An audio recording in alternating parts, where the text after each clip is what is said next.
Hi everyone, welcome to Beauty First in 10. Today we're going to check out palettes from Hourglass. So these are the ambient lighting powders. They come out every holiday season and they feature animal artwork, and they usually have three, and it's the same this year. So they have the deer palette, which is for fair skins.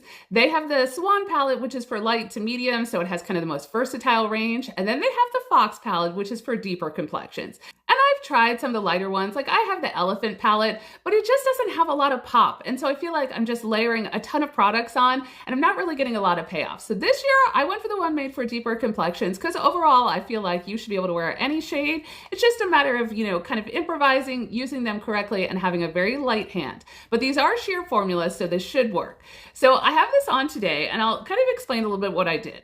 Because this is $94, I expected to do my whole face. So it's my eyeshadow, my, bronzer, my highlighter, my setting powder, all of it. I want all of it to work because it's $94. Keep that in mind. This is a great purchase for the Sephora sale, but it will sell out, so get this early.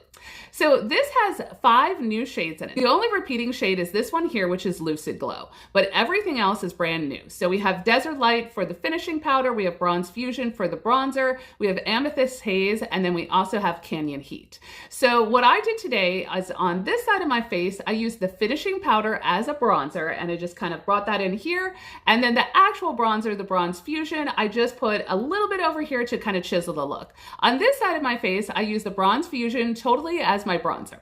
Now on this side, I use Canyon Heat, which is this one here. And I just kind of put this on very, very light hand. And then I followed it up with the highlighter, which is this Desert Light. And it just kind of blended that in. I do find highlighters really emphasize texture. And as I get older, that's not something I'm looking for. So I kind of blended the two together rather than putting it on as a traditional highlighter. Now on this side, I put on the Amethyst Haze, and then I use Lucid Glow on the cheeks on both sides just to kind of see what that one looks like as well. That one is a much sheer blush formula. Everyone should be able to wear that. Now for the setting powder, which is this one right here, I did use that on this side of my face, but on the other side of my face, I actually went back to my Elephant palette, which has a shade that's called Dim Light, and I use that as the setting powder on this side. Then I just kind of put on the rest of my makeup. So what do you think? Do you think the Fox palette looks absolutely crazy on me?